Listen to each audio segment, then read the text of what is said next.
So, as Pastor Joe said, the last couple of weeks, our church has been focusing very heavy on evangelism. And ironic that I'm speaking here too, because it's not exactly my kind of center office either. It's not where I'm most comfortable. But if you recall, last week I said that by today, I wanted to have an opportunity to share the love of Jesus with another person, with a stranger, or even by some context, I just want to talk to somebody. Well, I shared the love of Jesus with 2 people. So I crushed my goal, guys. Doubled it. I know. I'm starting out small. Again, not my strong suit. In fact, so much so, not my strong suit. I have to tell you the story of how it went. This was a stretching experience for me. I want to tell you that. But I figured if I'm going to teach on evangelism, I kind of got to lead the charge. So I'm going to be the one to get uncomfortable first and hope that maybe, someone else might be bold enough to give it a shot. So here's what happened. I went to the mall, which I've been told now is a bad idea. But I did it anyways, and was just kind of walk around and just kind of wait until I saw somebody that God would highlight to me, and I'd be like, that person, and then he would tell me something to go say, and I would walk up and be bold and be like, hey man, Jesus loves you, and like give him, some kind of encouragement or something. And I was all psyched about this, and I'm like, I got 45 minutes of like dedicated time just for this, and there's like hundreds of people in here. This will be a piece of cake. And I start walking around and I see somebody, and I'm like getting ready to walk up, and I'm like, oh no, I'm out. Like, whoa! See, that's what was going on inside my head. So I was like terrified. All of a sudden, I'm like, oh my gosh! I'm like, I thought it sounded good in theory, but now I have to actually like talk to them. Like, what do I just interrupt them? Like, it looks like they're texting. Who are they? They might be texting the president. I don't want to interrupt that conversation. So your mind just goes crazy trying to stop you from like actually acting. So this went on for like 15, 16 minutes. I finally came up to the first guy, and I'd seen him like 3 other times. So God's like, get after him. So I'm like, yeah, fine. So. Walk up, and I'm like rehearsing it in my head before I walk up. And I walk up, and I was like, "Hey man, like have I seen you around? Somewhere like that. Like, what's your name, man?" And he's like, "You haven't seen me around." I'm like, "Oh gosh, like this is so bad already." So I was like, "Hey, well, I just wanted to share. I'm a Christian, and I felt like God was, pointing you out to me and just saying that He's got something really good for you. He's got like a desire that He's going to place in your heart that's just going to draw all of who you are after it, like single-mindedly, wholeheartedly." And I'm saying this better now. I was a lot more nervous then, and I'm nervous now, so that's bad. But so like finally got it out, and I was like, so I don't know if that encourages you. And while I'm telling this, he's like kind of smirking, and in my head I'm thinking like he probably just feels bad for me. But eventually at the end he's just like, that's actually encouraging. He's like, that makes sense to me, man. And I was like, okay, bye. I'm terrified.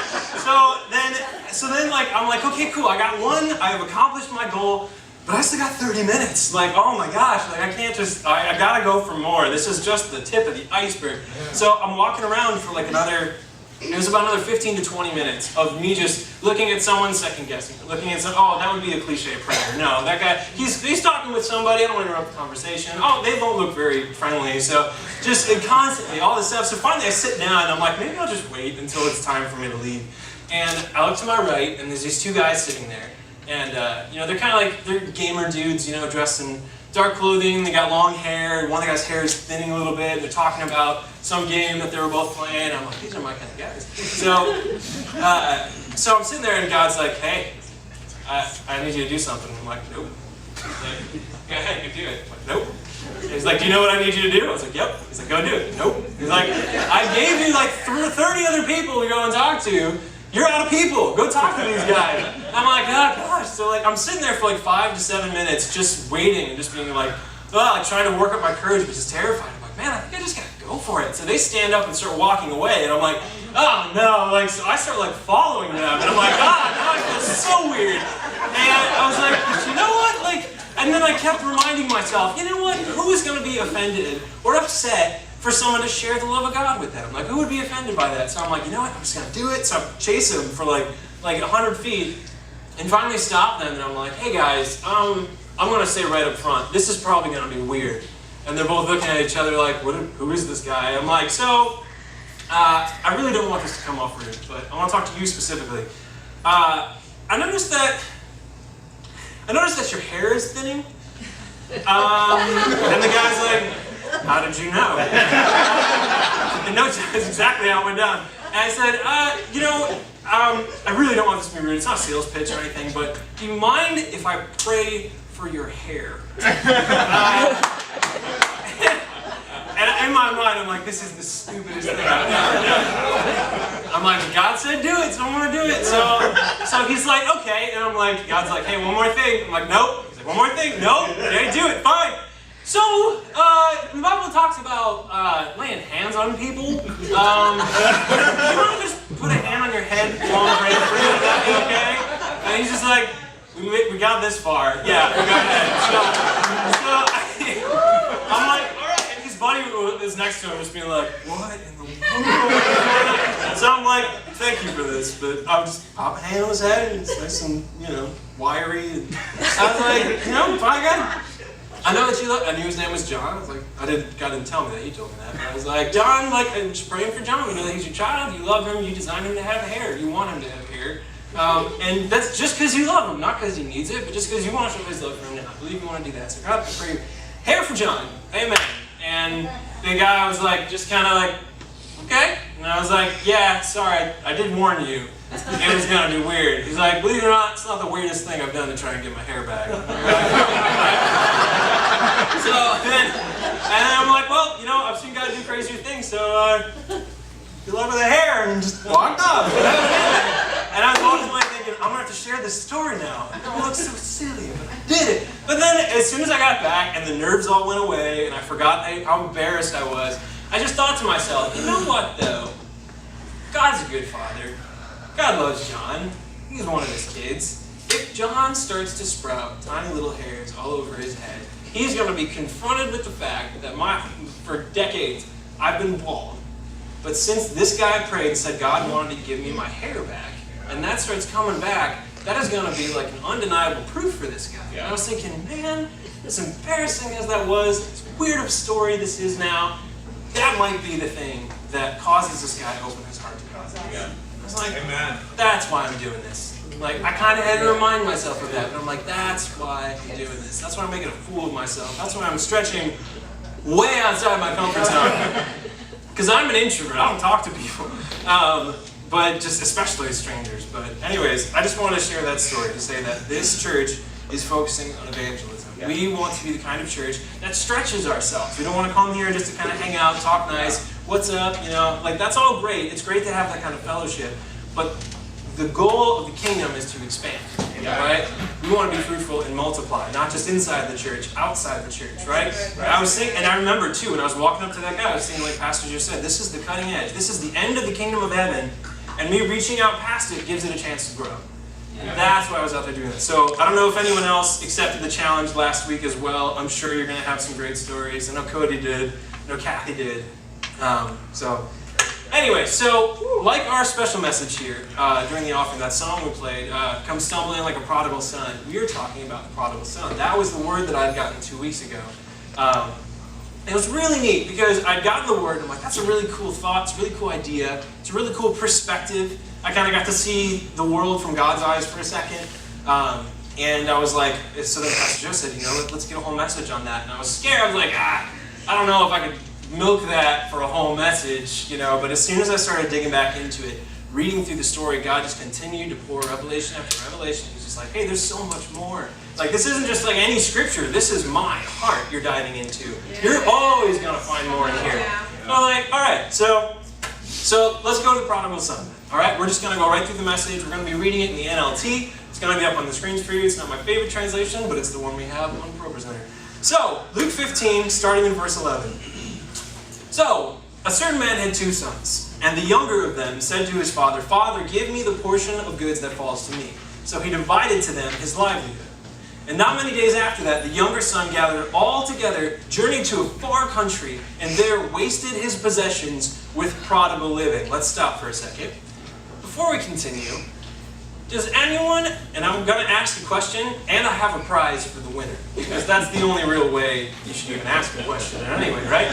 So my question is, does anyone actually know what the word prodigal means? Wayward?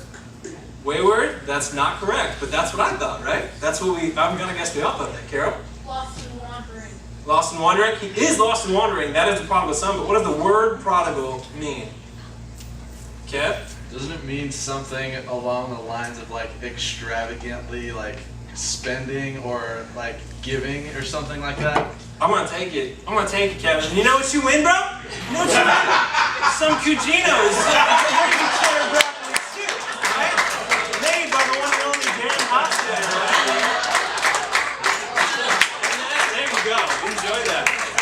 You can share that with your friends and family. It's simple and delicious. Just like shameless product placement. Right? Yeah. Lavish, extravagant dinner time. Right. So yes, Kevin, you are correct. What it means is it's spending money or resources freely and recklessly. It's very wastefully extravagant was the word. Or very lavish. So just a quick note before we continue. I thought it was interesting that the prodigal son in this story was already a son of God. So before we go off thinking, well, this is a message for the lost and wandering, right? That's who the prodigal sons are. Consider for a second that the prodigal son in this story began as a son of God. Said, God, give me everything that you have for me, and then I'm going to bail. Was the idea. I'm going to go Christian and bail, right? Like Batman. Sorry. That wasn't scripted. This is why you stick to the notes. All right. But he began as a son of God. So before you consider the prodigal sons or all the lost people out there wasting, their life on crazy stuff, prodigal son was a Christian. So, I'll continue. So, what I thought was interesting is that when the son got all of this crazy stuff from God, all of a sudden he decided, I don't need to be in my father's house anymore. I don't need you, Dad. I've got all your stuff. I'm going to bail, and I'm going to go do things the way that I want to do things. So, I thought this was interesting too, because when I read this too, I kind of saw myself from it. But there was a time, and it wasn't crazy, it wasn't off in a foreign country spending millions of dollars. But it was a time where I was like, you know what? Life with God's been great. I've kind of grown up, lived with God the entire time. Maybe I try things kind of my own way a little bit. Maybe I kind of try do things on my own, see how that goes, right? Well, continuing in the story, it says, when he spent all, there arose, this is in verse 14, when he spent all that he had, there arose a severe famine in the land, and he began to be in want. And that struck me again because I thought to myself, that's a lot like how my season went. As soon as I decided, man, I'm going to try things without God. It's more fun, there's parties, there's crazy stuff going on, it could be pretty cool. Again, I wasn't like way off the deep end, but I'm like, I'm just going to kind of distance myself from God a little bit. I kind of like took the blessings that he gave me and said, let me try and use them over here just the way that I want to use them. And I kind of felt that same way. There became a severe famine, and he began to be in want. And I thought how quickly I just didn't feel connected anymore. It felt like all the things that I was using to make myself happy just didn't seem to be doing anything, And the only thing I could think was, well, maybe I just have to dive deeper in. I just haven't hit the good stuff yet, Like maybe if I just work a little more, then I'll find the happiness that I'm looking for. And I was just going deeper and deeper into famine and want, and it just kind of continued in that direction.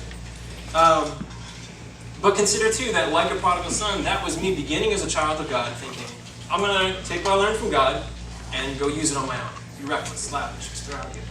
And we know how that goes. There's a reason I'm back in this church, by the way. So all this to say, having a selfish and ungrateful heart, when you're not thinking of others, when you're not attached to God, you begin to behave like a prodigal child. A selfish and ungrateful heart is the early signs of a prodigal child. So just something to keep a check on yourself. So we'll continue in verse 15. After the famine, he went and joined himself to a citizen of that country. And he sent him into his fields to feed swine, which are pigs. And he would have gladly filled his stomach with the pods that the swine ate, and no one gave him anything. He was envious of the pigs. But when he came to himself, he said, how many of my father's hired servants have bread enough to spare, and I perish with hunger? I will arise and go to my father. Will say to him, Father, I have sinned against heaven and before you, and I am no longer worthy to be called your son. Make me like one of your hired servants. So let's stop here for a second. This is where Proverbs 38 and 9 make perfect sense. This is the first time those two connected. And what that says, it says, give me neither poverty nor riches. Give me just enough to satisfy my needs. For if I grow rich, I may deny you and say, who is the Lord? And if I'm too poor, I may steal and thus insult God's holy name. You see, too much, and the prodigal son left God, because he was Superman. But not enough, and he was stealing from pigs. He was John Valjean. Oh, a loaf of bread to feed my sister's child. Amen, is anybody? Alright. So, too much, and the lost son leaves, the younger son leaves. Did you know, and I think we've shared this before, but I actually found this statistic, that 70% of lottery winners, people who win the lottery, wind up broke within a matter of years. The CEO of Wealth Financial Group in Chicago was studying this, and he said that people who were little ordinary people all of a sudden become extraordinary. They're euphoric, right? They lose all sense of reality. They think they're invincible and powerful. They think they're Superman. Do you think God is pleased when he sees his children behaving like that? When they begin to trust in their money more than they trust in God? Do you think, maybe, this is why not all Christians are millionaires? Because I believe that God does not want to give you anything that's going to cause your heart to turn away from him. And if giving you more money means that's what happens, this is why it's important that we praise him in the good times and the bad. Because when God's going to give us gifts, we need to make sure we're still facing God. We're not saying, ooh, I have stuff now, let me go be lavish and extravagant over here now. Because that's how you become a prodigal child. Yeah. Natalie and I were driving downtown last weekend, and she gave me permission to share this story, so we're good. And we were driving downtown listening to Tori Kelly, because she's the bomb. And Natalie just kind of thought to herself, thought out loud, I guess. She said, man, why can't I sing like Tori Kelly? And to be fair, I was thinking the exact same thing. It's true. But thoughtlessly, from my mouth, I did not prepare any statement, but I just kind of, the next phrase out of my mouth was, I think if you could sing like Tori Kelly, you wouldn't be doing the work you're doing right now with inner healing. Oh, that's kind of profound. Must have been God, because I wasn't thinking about it. And then again, out of my mouth came a second phrase. It said, man, maybe God limits our blessings so we don't get distracted. Not bad. Must have been God, because I wasn't thinking about it. But I was thinking about that. What if God limits our blessings, limits our talents, so that we don't get distracted? Right? Because when you have, I was saying, if Natalie could sing as good as Tori Kelly, she would have been like, guys, look how amazing of a singer I am. And she would have been amazing. We all would have loved it and sat by her. But the thing that God called her to would have fallen by the wayside. Right? Inner healing would not have happened because Natalie would be a singer. And I just thought to myself again, what a beautiful example of the fact that we're given what we need to thrive where we are. Yeah. There's something that you're called to, that the reason you don't have all these other crazy talents and things like that might be because you don't need them.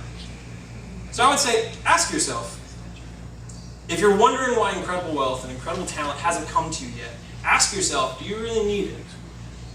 Because God will always give you enough to accomplish the things he's called you to, but he's not going to give you anything that's going to cause your heart to turn away from God. C.S. Lewis painted a beautiful picture in his book, Mere Christianity, which says that God doesn't see who's closer or farther from him. It's like, he doesn't see, oh, that person's way out there, maybe in 40 years, they might get a little bit closer to me. And this person right here, they're right in front of me, so they're good, He doesn't see things like that. He sees them all on one plane, and the only thing he sees is if you are facing him or facing away from him. Come on. That is good. Doesn't matter how close you are to God, all God wants to see is whether you are facing him or facing away from him. If God gives you something that causes you to turn away, that can happen right in front of his feet, or that can happen a mile away. Yeah. But to God, the only thing that matters to him is that you're still facing towards him. Let's continue. So, back to our story. In verse 20, he arose and came to his father. This is the lost son. But when he was still a great way off, his father saw him and had compassion, and ran to him, fell on his neck and kissed him. And the son said to him, Father, I have sinned against heaven and in your sight, and I am no longer worthy to be called your son. In the Message Bible, it says the son started his speech. Okay, Father, I've sinned against you, and in your sight, I'm no longer worthy. And in the Message Bible, it says, but the father said to his servants, bring out the best robe and put it on him. In the Message Bible, it says his father wasn't listening.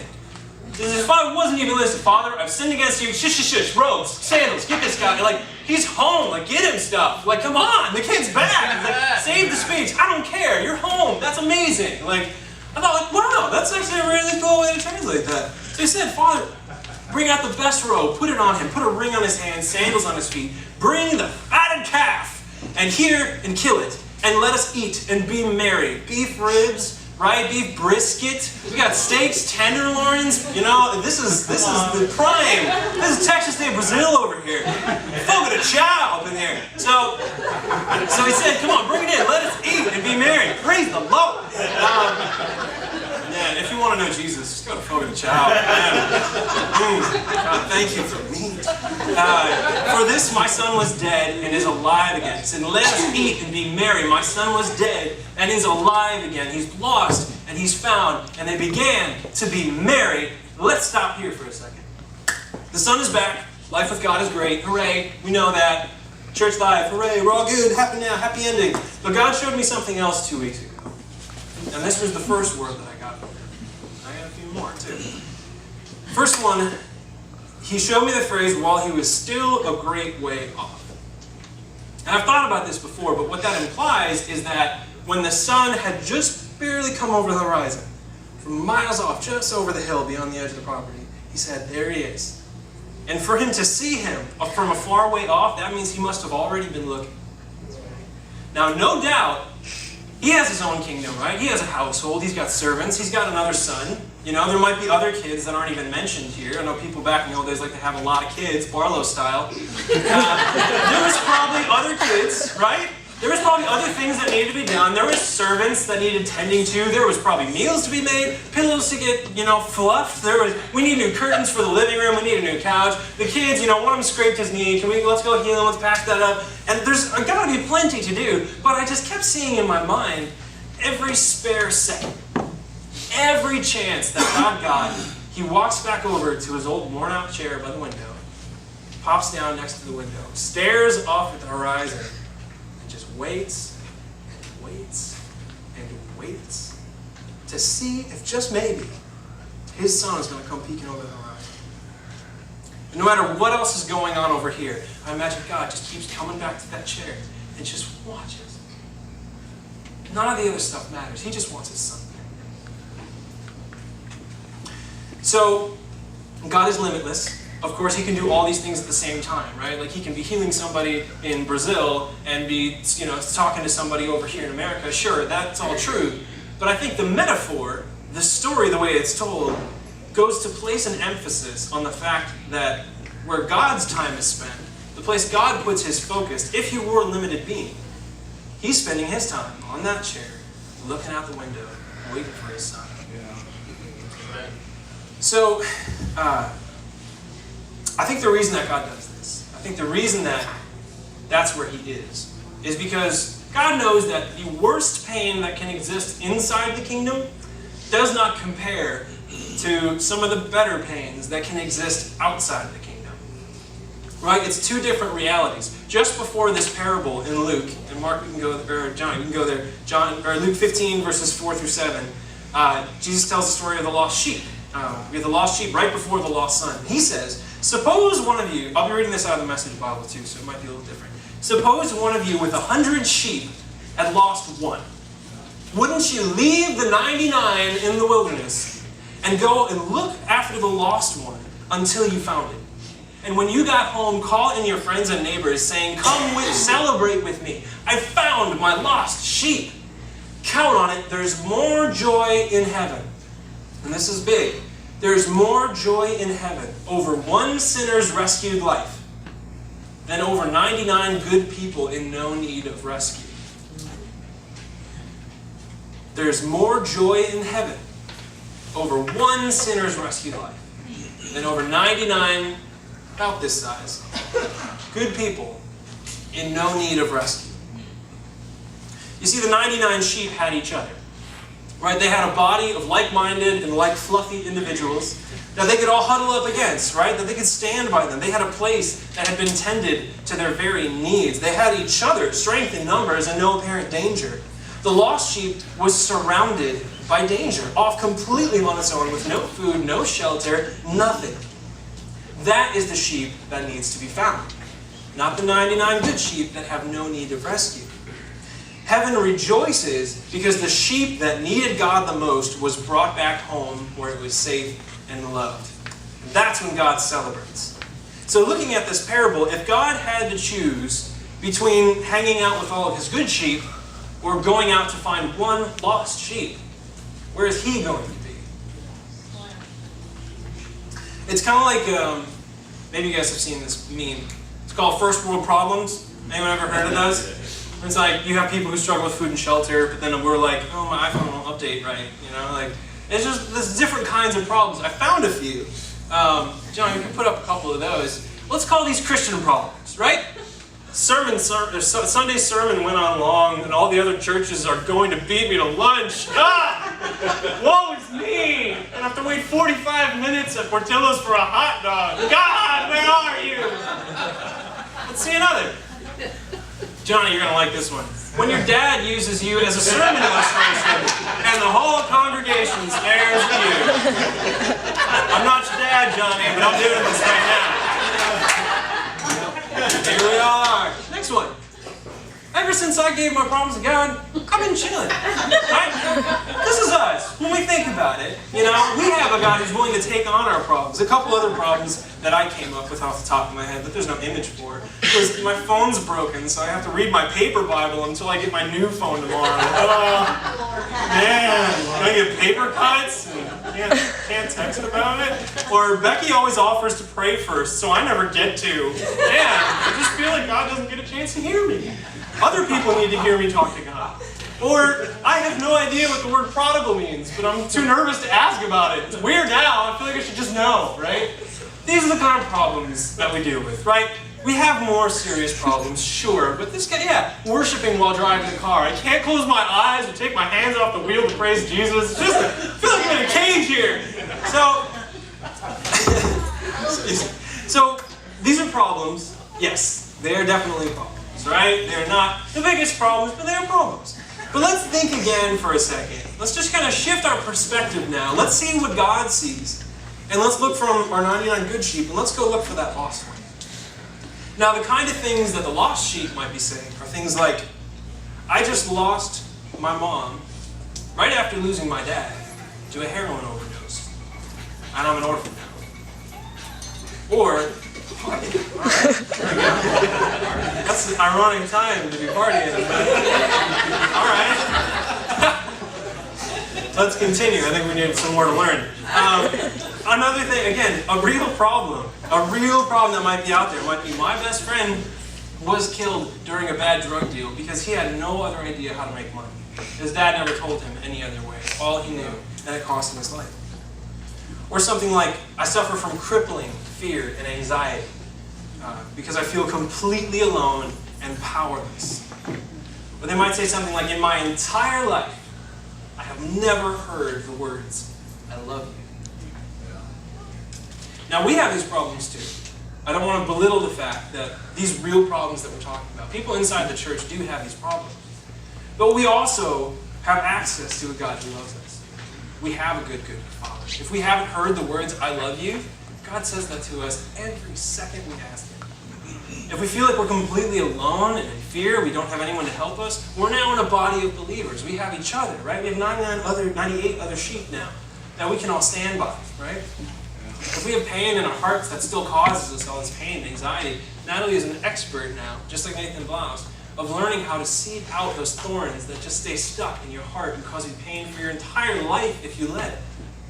But here we have a body. We have people that know how to fix these things. You have people to lean on. The lost are lost.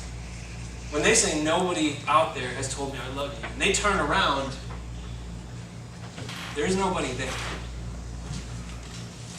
So, if God could be anywhere, is He going to be hanging with us over here? Or is He going to be going out and finding the lost sheep? So, back to the story. The lost sheep gets found. He has access to his father, his family. He's all great. But that's not where Jesus ends the story, right? We all know there's that one last piece that tends to stick in our side a little bit. There's one more character in the story, and that's the older brother. Now, he was one of the 99 found sheep. He was one of the people hanging out in his pen where it was safe and warm and cool. And the question is then, how did that brother react? How did the one of the 99%, how did one of the 99 respond when the lost brother comes home and God's established? Well, let's read. In verse 28, it says, but he was angry. Verse 25. His older son was in the field, and as he came and drew near to the house, he heard music and dancing. So he called one of his servants and asked, what do these things meant? And he said to him, your brother has come home, and because he has received him safe and sound, your father has killed the fatted calf. But he was angry and would not go in, would not even join the celebration. Therefore his father came to him and pleaded with him. So he answered and said to his father, lo, these many years I have been serving you. In the NIV he says, I've been slaving away for you. I never transgressed your commandment at any time, and yet you never gave me a young goat, that I might make merry with my friends. But as soon as this son of yours comes home, who's devoured your livelihood, ruined your name, you killed the fatted calf for him? And the father said to him, son, you're always with me. All that I have is yours, including the fatted calf, I might add. It was right that we should make merry and be glad, for your brother was dead and is alive again, was lost and is found. So reading this as a kid, I always thought this was unfair. And I'm sure some of you might agree with that. I always thought it was unfair. Up until a couple years ago, I'm always like, oh cool, the lost son is found. But yeah, older brother gets a raw deal. What's up with that, right? Because we have the good kid who listens to his dad, does everything right, loves his dad, journals twice a day, does all his chores. He's a great kid, right? But he gets nothing. But then the black sheep, the lost son, comes home. He's been partying. He's been living wildly, right? Just doing whatever he wants. Yeah, he's got a couple cold nights. But he comes back home and he gets a party. Gets the party that the older son deserved. He's the one that's been working hard. Why doesn't he get a party? Now, to me, it just doesn't seem right. It seems unjust. It seems unfair. And this is where I pay really close attention. Because when we look at this story, we can infer that the older son wants nothing but to make his dad proud. Right? We like to think sometimes the older son is just this snarky little punk, who's just like, yeah, your younger brother, whatever. But in reality, he says, I did everything right. I followed your orders. I wanted to make you happy. Am I not making you happy? I'm doing everything that you asked me to do. How come I don't get a calf? I don't get a young goat. I get nothing. How come I don't get any of that? I work for this stuff. And it's funny because when I look at the older brother, that's me. Because that's what I'm doing. I look at the older brother and say, yeah, I want to make my dad smile. I want to make daddy proud.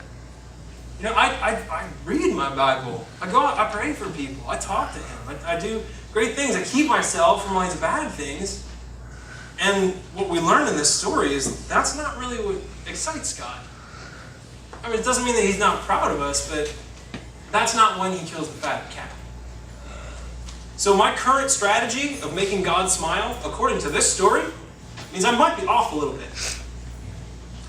So let's continue.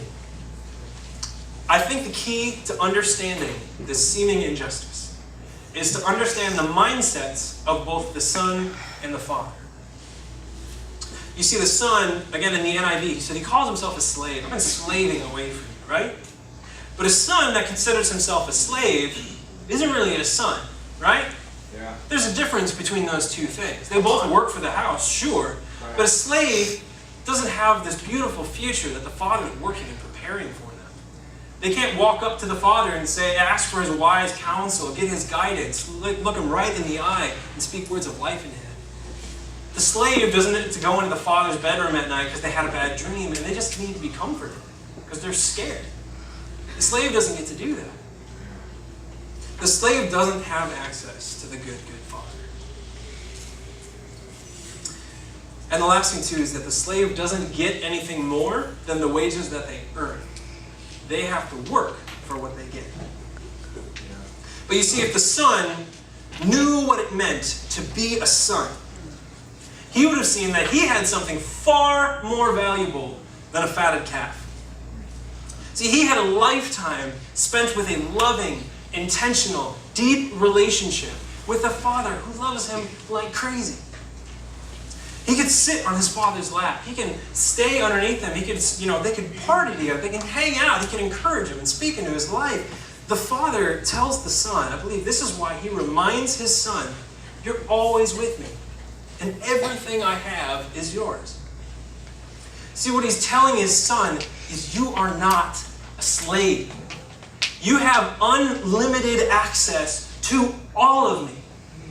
Not just a piece. You have all of me. I have prepared a place for you where you will want for nothing. Everything has been set just for you. Because I love you, I protect you through any storm and any trial. I work to build you up into a strong and powerful person. I comfort you. I cheer you on. I speak truth into your life. I stand by you. I strengthen you. I comfort you. I would give anything to keep you. I would lay down my life for you.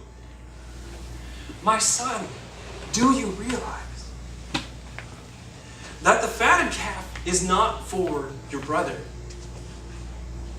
The fatted calf is for us. It's for me.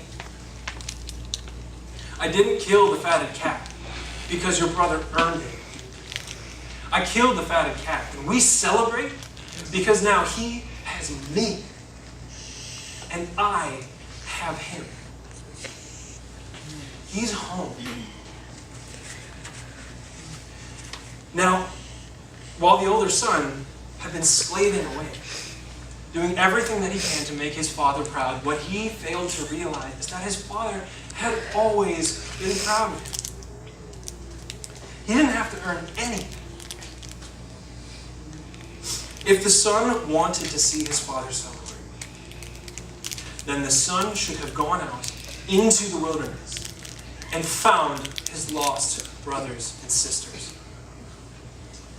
Because the lost son needs a home more than the older brother needs a cow. Now you might wonder too why it doesn't give us an example of what the older brother should have done. Right? It just says the older brother messed up, the father corrected him, and that's it. But who's telling this story? This is a parable from the mouth of Jesus.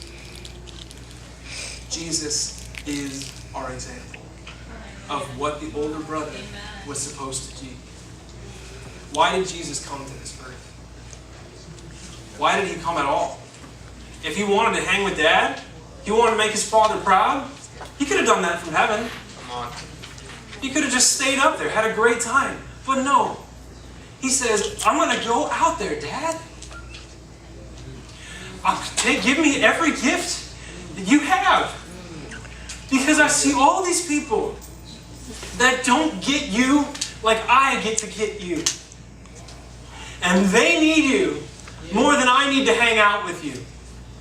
So I'm going to go out into the wilderness where it hurts and it stings and it's uncomfortable. And people are going to hate me and people are going to curse me. People are going to throw things at me, betray me, but I will take it all because these sons and daughters need to have you. They can't make it without you.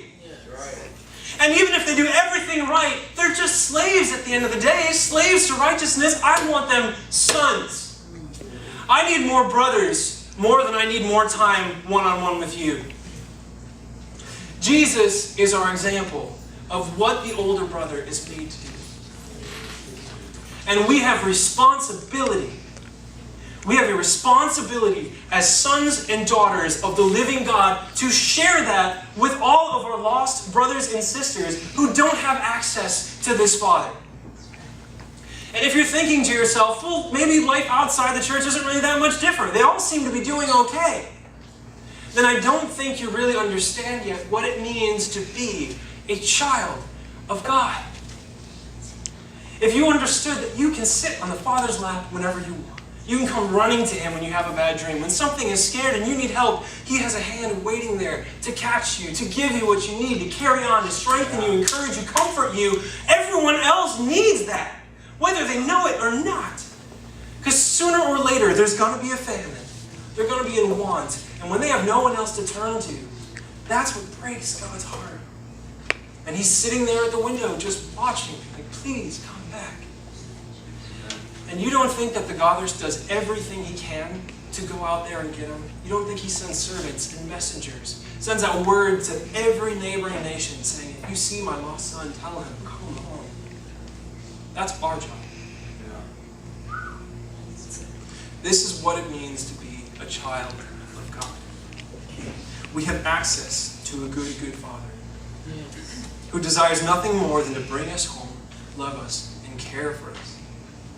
He wants to make us strong so that one day, when we're ready, he can sit up at the window and watch us go out to find his lost sons and daughters.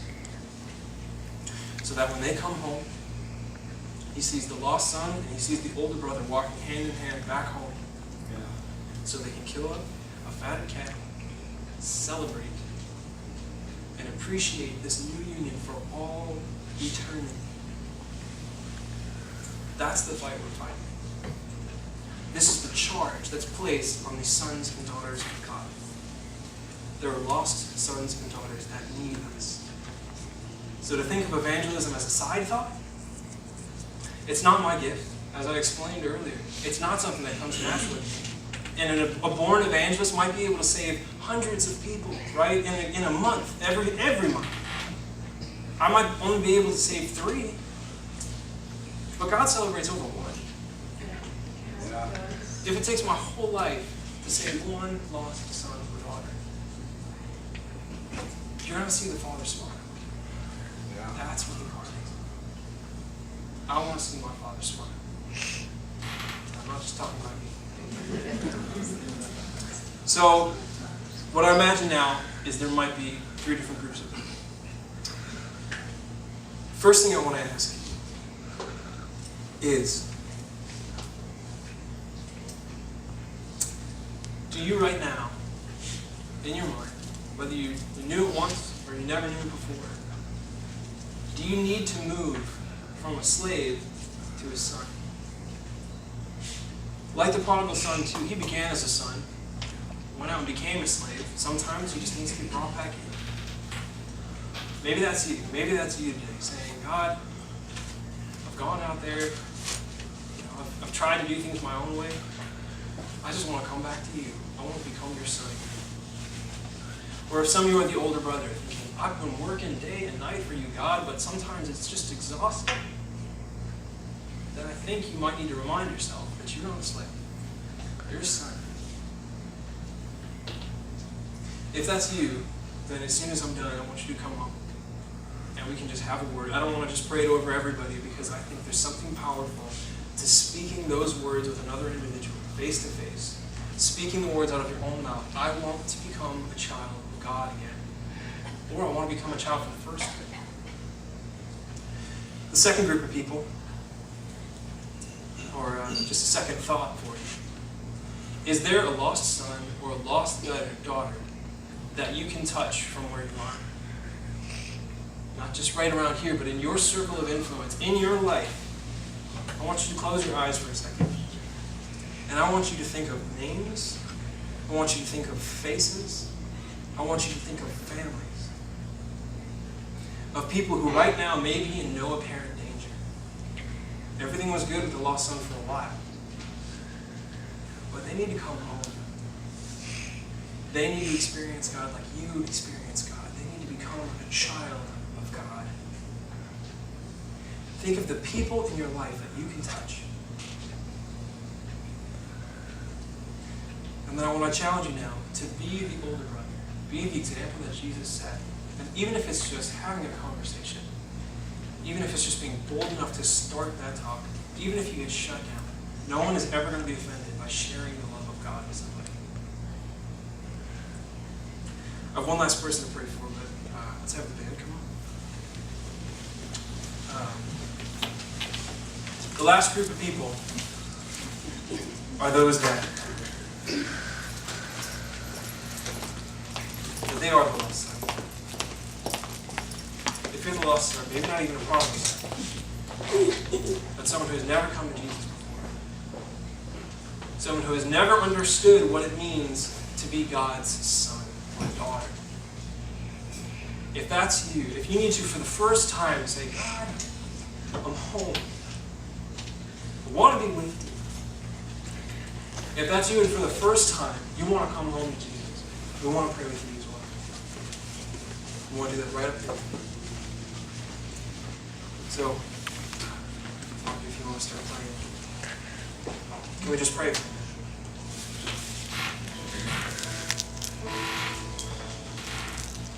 God, we sang it this morning. You are a good, good Father. God, we're the blessed few who get to spend eternity with you as our Father. God, remind us now what it means to be a child of God. Not a slave to the world, a slave to the things that scare us, the things that demand things from us, the things that try to control us. We are your child, that you will and work for our good, to see us smile, to spend time with us. God, may you remind us what that means.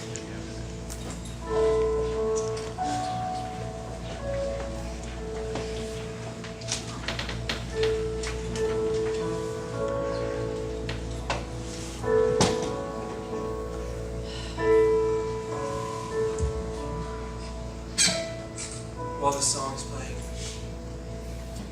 if you'd like to say that prayer, I want to come home. God, I want to be your son.